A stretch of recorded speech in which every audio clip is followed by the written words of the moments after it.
través de los versículos que vamos a estudiar hoy, quiero que veamos esto, ¿no? ¿Por qué es necesario tener nuestro enfoque en la esperanza del regreso de Jesús?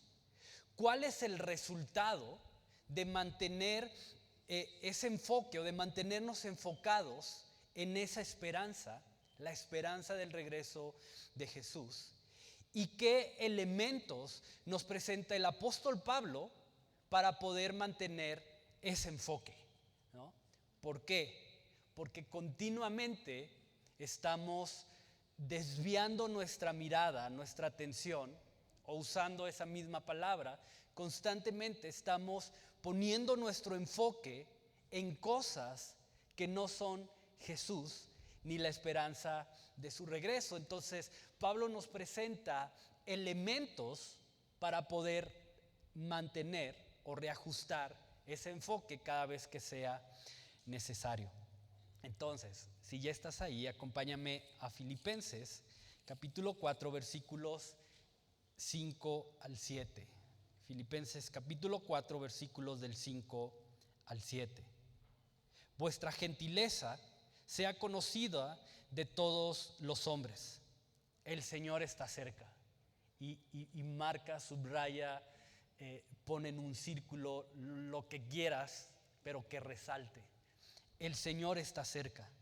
Por nada estén afanados, sino sean conocidas vuestras peticiones delante de Dios en toda oración y ruego con acción de gracias. Y la paz de Dios, que sobrepasa todo entendimiento, guardará vuestros corazones y vuestros pensamientos en Cristo Jesús. En fotografía, si me pueden ayudar a poner la siguiente diapositiva, existe una técnica llamada la técnica del enfoque. La técnica del enfoque, que básicamente es el proceso de ajustar el lente de la cámara para que un objeto, el objeto principal, tenga nitidez, tenga definición y resalte, mientras que todo lo que rodea a ese objeto luce o luzca desenfocado, con poca nitidez y de alguna manera en un segundo plano. Y esta técnica se utiliza cuando la persona que toma la fotografía busca de manera intencional destacar y dirigir la atención hacia lo que esa persona que tomó la foto considera que es realmente importante dentro de la imagen, mientras que todo lo demás, como podemos verlo ahí en la fotografía, al no tener nitidez ni claridad, pierde relevancia y se vuelve algo secundario. No sé si puedes ver, por ejemplo, en esta fotografía cómo lo que está atrás de la mujer, aunque nos da una idea de lo que hay detrás, podemos ver que se encuentra en un parque donde hay árboles, donde se ve como un camino, un sendero, pero quien realmente resaltan las facciones, resalta la sonrisa, resalta los girasoles, el color amarillo, el color verde, porque quien tomó la foto buscaba que eso fuera lo que realmente resaltara. Todo lo demás, todo lo que está alrededor se vuelve secundario. Esta técnica, te repito, se llama técnica del enfoque. Y sabes, creo que cuando Pablo dice, el Señor está cerca, está ajustando el lente espiritual para llamar nuestra atención, para cautivar nuestra atención hacia aquello que realmente es importante y que ahora hace que todo lo demás pierda su relevancia y se vuelva secundario. Pablo está diciendo, hey, el Señor está cerca. Todo lo demás es irrelevante. Todo lo demás es secundario. Todo lo demás pierde nitidez, pierde claridad, pierde importancia cuando tenemos nuestra atención en la realidad de que el Señor está cerca. ¿Por qué? Porque cuando tenemos la capacidad de contemplar la esperanza de que el Señor está cerca. Tenemos la base que nos va a permitir desarrollar 3 elementos que Él menciona en esta sección: gentileza, oración y ruego con acciones de gracias y un estado de paz. Déjame repetirte eso. Cuando nuestro enfoque está en la verdad central de que el Señor está cerca, entonces tú y yo vamos a poder crecer en gentileza, en oración y súplicas con acciones de gracias y en paz, en un estado de paz que, como dice Pablo, es la paz de Dios que sobrepasa todo entendimiento. ¿Por qué? Porque con el regreso de nuestro Señor Jesucristo, con la esperanza de su cercanía, llega también la consumación o la conclusión de todo aquello que es temporal. Con el regreso de Jesús, todo dolor, toda angustia, todo temor, toda inseguridad, aún todo éxito, todo logro, todo aquello que logremos acumular de este lado de la eternidad o cualquier cosa parecido a esto, va a llegar a su fin, porque con su regreso Jesús hará nuevas todas las cosas. Entonces, no importa cuánto acumulemos, no importa cuán afanados el día de hoy estemos por conseguir determinadas cosas, a pesar del dolor, del sufrimiento, de aquello que hemos experimentado en esta vida, cuando Jesús venga y reine, habrá acabado. Mira cómo lo dice Apocalipsis capítulo 21, versículos del 3 al 7, y me gustaría que lo buscaras en tu Biblia para que lo pudiéramos leer juntos. Pero Apocalipsis capítulo 21, versículos del 3 al 7, dice esto: y oí una gran voz del cielo que decía: he aquí el tabernáculo de Dios con los hombres, y Él morará con ellos, y ellos serán su pueblo, y Dios mismo estará con ellos como su Dios, y enjugará toda lágrima de los ojos de ellos. Y ya no habrá muerte, ni habrá más llanto, ni clamor, ni dolor, porque las primeras cosas pasaron. Y el que estaba sentado en el trono dijo: he aquí, yo hago nuevas todas las cosas.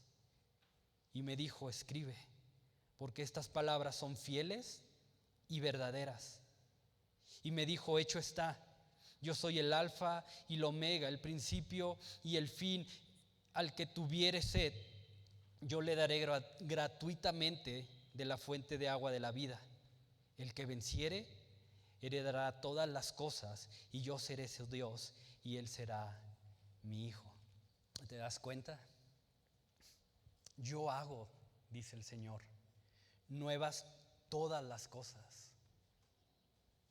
Y la esperanza de la cercanía de Jesús no solo establece el final de todo aquello que hoy es temporal, sino que además nos habla del Rey que viene por todo aquel que en el presente, que en el hoy, se rindió a su autoridad y lo reconoció como su Salvador. Y saber esto debería de estar transformando de manera radical la manera en la que interpretamos todas las cosas presentes y las cosas a las que hoy le estamos dando un valor. Porque cuando nuestro enfoque está en Jesús y en la esperanza de su cercanía, como dice Pablo, podemos responder con perdón a las ofensas que quizá pudiéramos llegar a recibir, porque creemos que el verdadero juicio y la recompensa están en manos del Señor que viene. Cuando nuestro enfoque está en Jesús y en la esperanza de su cercanía, podemos estar en un permanente estado de gozo, de paz, de ánimo, aun cuando estemos en una temporada de angustia, porque sabemos que no hay aflicción que se compare a la gloria futura que nos espere en Jesús, que nos espera en Jesús. ¿No te encanta eso? y el Señor está cerca, que Pablo ajusta o que Pablo avienta aquí, es ese ajuste en nuestro lente espiritual que cada uno necesitamos hacer. Cada uno necesitamos hacer para poder enfocarnos en lo que verdaderamente es importante y en todo aquello que genuinamente tiene un valor eterno. Y así poder crecer en gentileza, poder crecer en acción de gracias, en oración y súplica, y poder permanecer en ese estado de paz del que habla el apóstol Pablo. Y que no solo, esto es muy importante, y que no solo el anhelo que hay en nuestro corazón o la buena intención que hay en nosotros de poder crecer en gentileza, de poder crecer en oración y súplica y acción de gracias, y poder tener paz en medio de las circunstancias, que no solo se quede en intentos fallidos y frustrantes, porque no logramos hacerlo. Estamos a 2 meses, básicamente, de terminar el año. 2025 ya se fue. Entonces, si tenías algún pendiente conmigo, lo podemos ver el siguiente año, ya que falta, ¿no? Pero 2 meses. ¿Quién cumplió realmente su propósito de orar más? ¿Quién cumplió realmente el propósito que se puso el 1 de enero de levantarse más temprano a leer la Biblia? De pasar menos tiempo en el celular y agarrar la Biblia, y hasta compraste una Biblia nueva, ¿verdad? Es que esta la voy a subrayar y voy a poner notas, y me compré mi libreta devocional porque aquí, y no lo sé, hablo por mí, ¿verdad? Y todos esos intentos fallidos y frustrantes de querer crecer en estas virtudes de las cuales Pablo menciona en esta sección, terminan siendo solamente eso: intentos fallidos y frustrantes, porque nos encontramos con la realidad de que no lo alcanzamos. ¿Pero por qué? Porque nuestro enfoque está en otra cosa que no es Jesús y en la esperanza de su regreso. Y dice Pablo: hey, consideren esto, el Señor está cerca. Ahora, ¿por qué necesitamos este enfoque para poder crecer y madurar en estos 3 elementos? Porque estos 3 elementos están ligados a que nuestro enfoque esté en Jesús y en la esperanza de su cercanía. Porque cuando Pablo habla de gentileza, y vamos a ir desmenuzando esto, pero cuando Pablo habla de gentileza, no se refiere a un simple acto superficial de caballerosidad o de ser educado o atento, sino Pablo habla de algo mucho más profundo. La palabra en el griego es la palabra epieikes, que de acuerdo a los teólogos y comentaristas bíblicos es difícil poder darle un significado o definir, darle un término a esta palabra epieikes, porque abarca todas estas virtudes: amabilidad, paciencia, tolerancia, mansedumbre razonable, clemencia, suavidad de espíritu, moderación. Todo esto abarca en esta palabra gentileza. Que todo eso, dice Pablo, se ha dado a conocer por todos.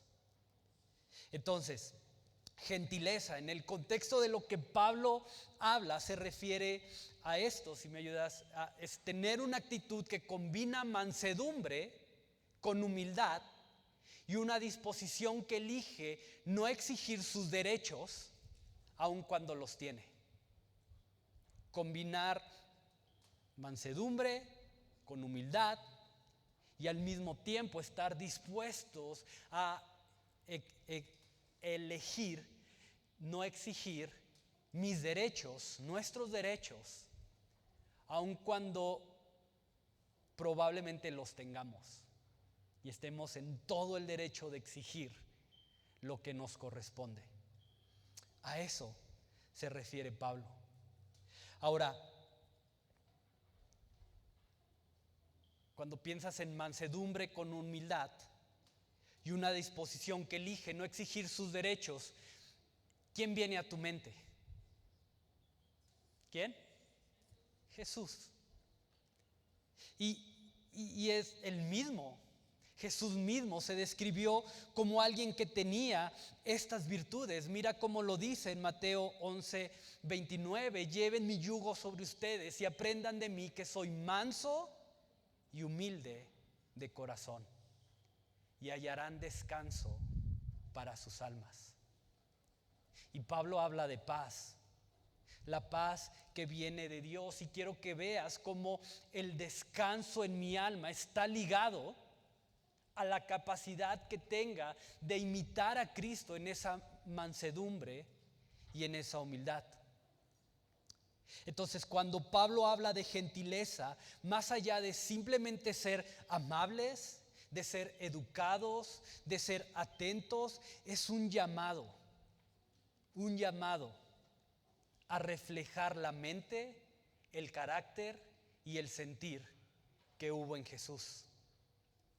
A eso se refiere Pablo con gentileza, a dar a conocer a todos los hombres por medio de nuestra vida el carácter, la mente, la humildad, la mansedumbre, la paciencia, la tolerancia, el perdón y todas aquellas virtudes que hubo en Jesús mientras habitó entre nosotros. Algo de lo cual Pablo ya nos había llamado a hacer en el capítulo 2, cuando nos dijo: haya pues en ustedes el mismo sentir que hubo también en Jesús. La diferencia con esto que Pablo está mencionando aquí es que no solamente nos está llamando a cultivar ese sentir en nosotros, no solamente limitarnos a que ese sentir exista en nosotros, sino ahora lo que Pablo está diciendo es: el sentir que ya hay en ustedes, ahora manifiéstenlo naturalmente a través de la forma en la que viven, a través de las decisiones que toman, a través de las prioridades que establecen. Esa es la diferencia. Pero el tono de la carta sigue siendo exactamente el mismo. Haya en ustedes el mismo sentir que hubo en Jesús. ¿Te das cuenta? Por eso, para poder crecer y madurar en esa gentileza, para poder crecer y madurar en oraciones y súplicas y acciones de gracia y en ese estado de paz, es necesario que nuestro lente espiritual esté enfocado en Jesús y en la esperanza de su regreso. Porque de otra manera, y mientras que nuestro lente esté enfocado en nuestra cosa, en lo temporal, lejos que otros vean una actitud mansa, lejos que otros vean una actitud humilde, lejos que otros vean y reflejemos una actitud de dominio propio, una actitud de generosidad que nos lleve a renunciar a nuestros propios derechos como Jesús lo hizo, lo que vamos a estar reflejando de manera constante va a ser nuestra impaciencia, nuestro egoísmo, nuestro menosprecio, nuestra necesidad de controlar todas las cosas y todo aquello que es contrario a las virtudes que hubo en Jesús.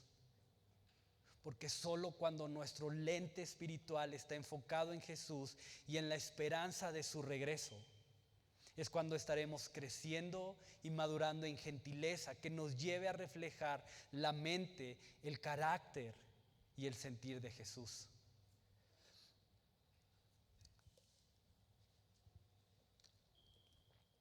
¿En qué está enfocado tu lente hoy? Realmente, genuinamente. ¿Qué estás contemplando cuando te levantas? ¿Qué estás contemplando cuando te acuestas? ¿Qué estás contemplando, como dice Levítico, cuando vas por el camino y cuando estás en casa? ¿Qué? ¿Dónde está tu mente enfocada? ¿En la ofensa? ¿En la crítica? ¿En lo que te quitaron? ¿En lo que no te dejaron hacer? ¿En lo que te quieren quitar y a ver cómo le hago para no dejarme que me quiten esto? ¿Y en dónde?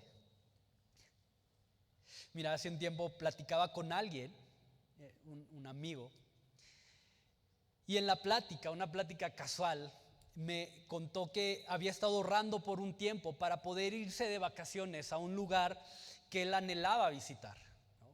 Bendita soltería. Y estaba ahorrando, ¿no? Y decía, es que quiero conocer este lugar.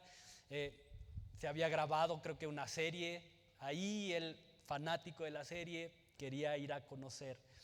Es un lugar, y me decía que cuando ya estaba muy cerca de juntar la cantidad de dinero que necesitaba para el viaje, durante un tiempo que tenían, o durante un tiempo que tuvieron de oración como iglesia, se enteró que había alguien que estaba atravesando por un problema de salud.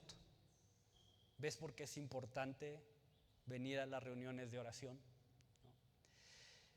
Y esta persona, al ser alguien ya mayor, no tenía, tristemente, o providencialmente, voy a decirlo así, no tenía los recursos necesarios para poder atenderse. Era una persona ya grande, adulta, ¿no? Y no tenía los recursos para poder atenderse. Y aunque no tenía una relación cercana con esta persona, mi amigo no tenía una relación cercana con esta persona, más allá de simplemente saludarse y asistir a la misma iglesia, ¿no? Ya sabes, ese hermano con el que te topas, ya sea entrando a la iglesia o saliendo. ¿Y cómo está, hermano? Bien, gracias. Usted también, bien, qué bueno, gracias a Dios. Dios lo bendiga, nos vemos la siguiente semana.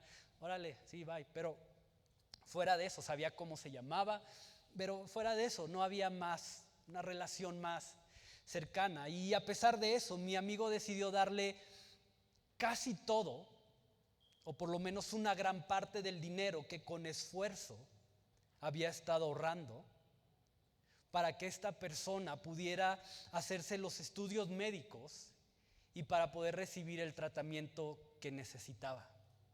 Fue conmovido a compasión. Y me decía aquí que el día que decidí darle el dinero en mi tiempo devocional, leía Mateo 11:29. Y Luis nos hablaba justamente de esto la semana pasada, ¿no? Cuando sabemos que hay una necesidad y tengo probablemente lo que se necesita para cubrirla y no, pero mis vacaciones, hermano, voy a orar por usted, que Dios lo bendiga. No, mi amigo fue movido a compasión y proveyó, bendijo a este otro hermano con el dinero que necesitaba. Y me decía aquí que el día que decidí dar el dinero, en mi tiempo devocional estaba leyendo Mateo 11:29 y me decía, yo había estado muy ansioso, yo había estado muy afanado, yo había estado muy estresado por muchas cosas, pero principalmente por el dinero que todavía no alcanzaba a juntar, que ya estaba así a un pasito de alcanzar, de juntar lo que yo necesitaba. Pero eso y entre otras cosas me tenían así afanado, estresado, preocupado, ¿no? Entonces en mi oración, me decía él, le pedí a Jesús que me ayudara a tener el carácter manso y humilde que hubo en él para poder hallar ese descanso del cual él habla en Mateo 11:29.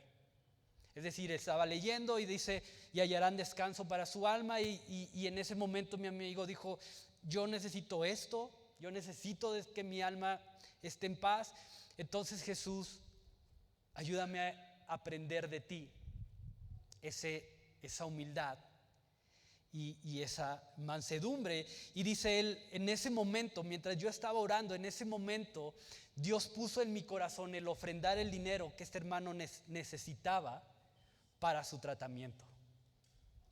Y entendí, me decía, que lo que estaba pidiéndole al Señor, aprender de Él, aprender de su mansedumbre, aprender de su humildad, empezaba con la decisión consciente de negarme a mí mismo y renunciar a mis derechos. Obviamente no me lo dijo tan bonito como yo te lo estoy diciendo a ti, pero básicamente esa era la idea. Entendió que el reflejar o el aprender a ser manso y humilde como Jesús empezaba dando ese primer paso, renunciando a sus derechos y ofrendando el dinero que había juntado para las vacaciones. Y me dice él, eso sí me lo dijo así, contrario a lo que pudiera esperar, experimenté una paz y un reposo que no sé cómo explicarte. Yo por mí no hubiera dado ese dinero, yo por mí hubiera seguido aferrado a él, hubiera seguido ansioso, hubiera seguido anhelando visitar ese lugar, pero en ese momento Dios puso eso en mi corazón y sentí una paz que no sé explicarte. Y este es el ejemplo de gentileza a la cual Pablo se refiere y de la cual tenemos que dar a conocer a otros. Ahora, no estoy diciendo que vayas y des tus ahorros a alguien, no. Quizá eso es fácil para ti, pero hay cosas que quizá nos va a costar más trabajo soltar.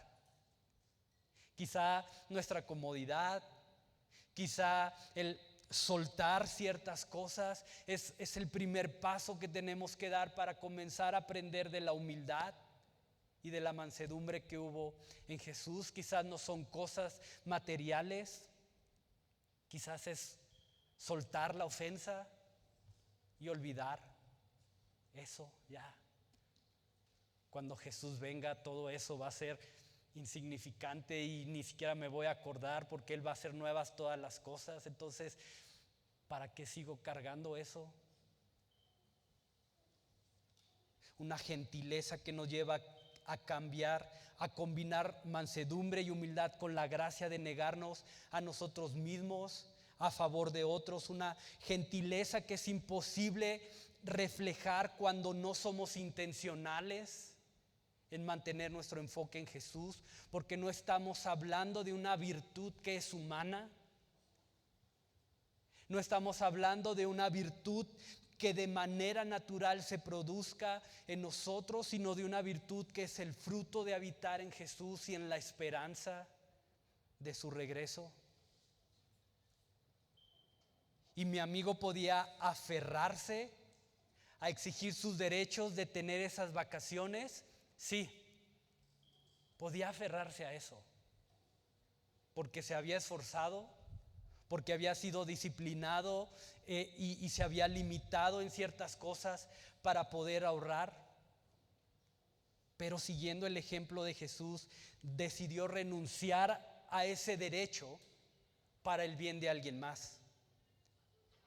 Y es interesante porque buscando seguir las pisadas de Jesús, mi amigo encontró la paz, encontró el descanso, encontró la tranquilidad que probablemente las mejores vacaciones no hubieran podido darle, o al menos no al nivel interno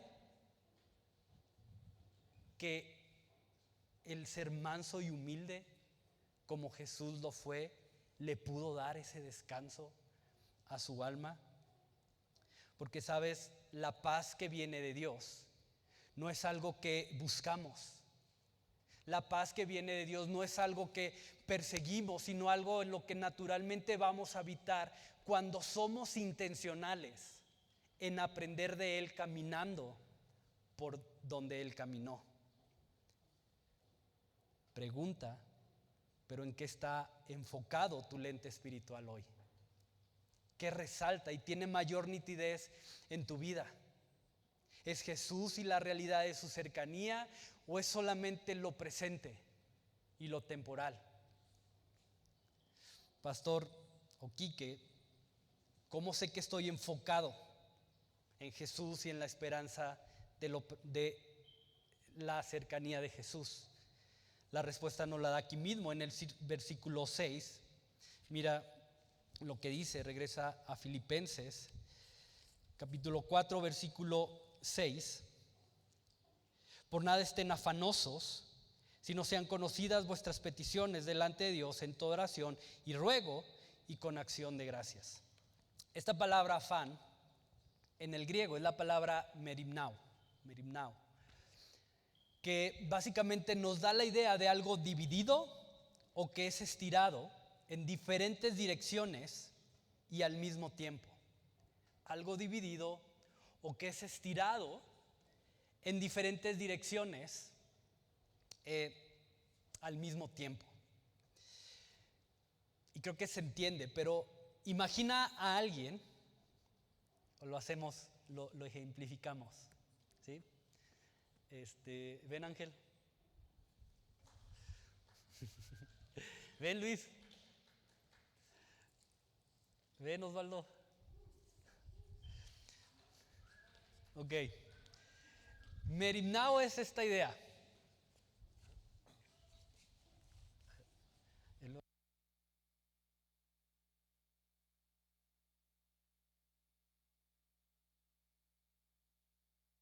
Ángel va a sentarse allá y nosotros vamos a hacer algo. Entonces, empieza a caminar. Camina, no, camina. Camínale.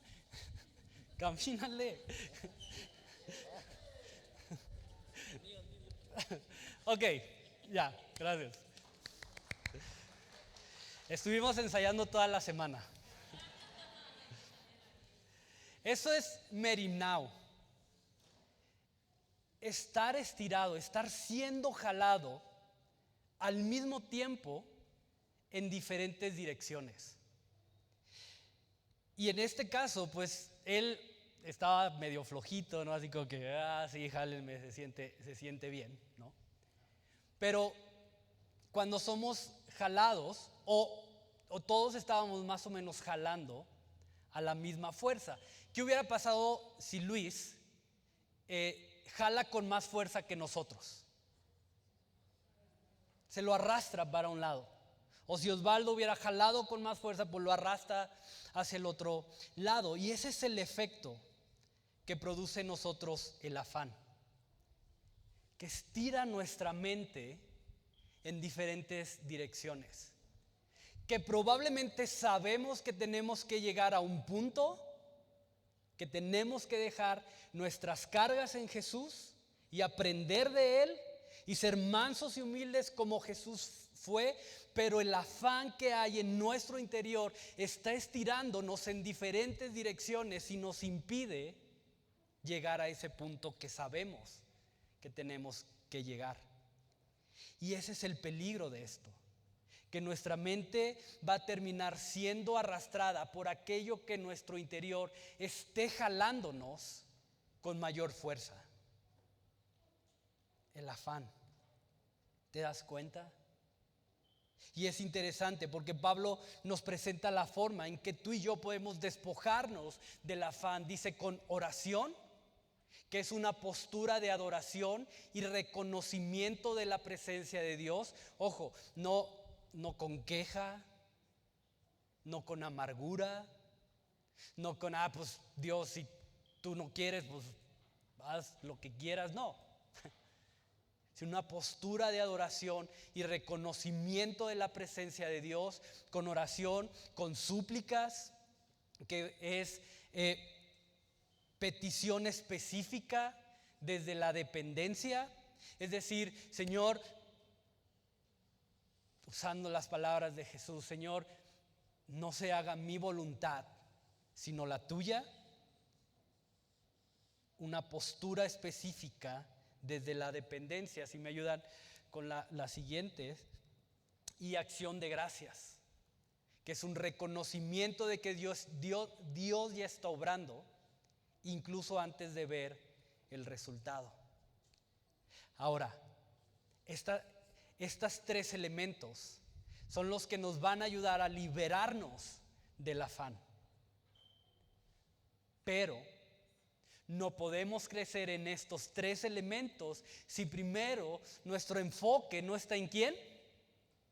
En Jesús y en la esperanza de su regreso.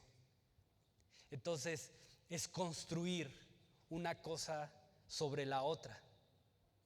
Y me llama la atención que en Pablo incluyó este tercer elemento, acción de gracias. Pudo haber dicho Pablo con oración y ruego y detenerse ahí, pero incluye este tercer elemento, acción de gracias. ¿Por qué? Porque creo que en medio de la prueba, en medio del dolor, en medio del quebranto, orar y suplicar es relativamente sencillo, creo. Cuando estamos pasando por angustia y temor y dificultad, orar y suplicar y venir delante de Dios es relativamente sencillo. Pero encontrar un motivo de gratitud, especialmente cuando estamos batallando con la enfermedad, encontrar un motivo de gratitud, especialmente cuando estamos batallando por llegar al fin de mes. Encontrar un motivo de gratitud mientras seguimos batallando con los mismos problemas en la casa, en el trabajo o en donde nos desenvolvamos. Ese es el reto. Por eso Pablo incluye den gracias. Y definitivamente creo que Pablo incluye este elemento de la gratitud porque nos ayuda a quitar nuestra mirada de lo que tenemos, de lo que no tenemos, de lo temporal y de todo aquello con lo que constantemente nos estamos enfrentando en la vida, y nos lleva a ponerlas en Dios y en lo que ya nos es dado en Jesús. La gratitud nos lleva a poner nuestra mirada en lo que Dios ya hizo y a tener fe en que Él está obrando, aun cuando no podamos verlo. Entonces quiero que medites en esto, porque en conjunto estas tres virtudes o estos tres elementos, la gratitud, las súplicas y la oración, son las herramientas que van a quitar esa tensión de nuestra mente para que podamos dirigirnos a la dirección en la que tenemos que ir, los pies de Jesús, y depositar nuestro afán, nuestra ansiedad, nuestros temores directamente en Él. Y justo ahí, cuando nuestro enfoque está en Él, al igual que la técnica de la fotografía de la que te hablaba al principio, Jesús, la suficiencia de Cristo, su esperanza, se vuelve en nuestro interior una imagen nítida y clara y toma relevancia, y todo lo que está a nuestro alrededor se vuelve secundario. Sí, ojo, secundario. No quiere decir que no exista, pero simplemente tiene un lugar menos importante, menos relevante en nuestra vida, porque sabemos quién viene. Y quiero terminar leyéndote lo que el mismo Pablo le escribe a los Corintios, hablando acerca de ese tema. Segunda a los Corintios 4:17, porque estos sufrimientos insignificantes y momentáneos, chécate, insignificantes y momentáneos, producen en nosotros una gloria cada vez más excelsa y eterna. ¿Te das cuenta?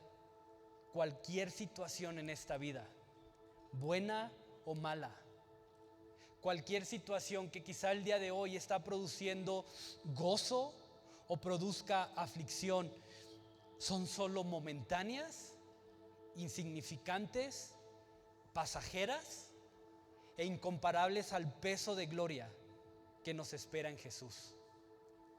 Entonces, ten ánimo, el Señor está cerca y Él hará nuevas todas las cosas.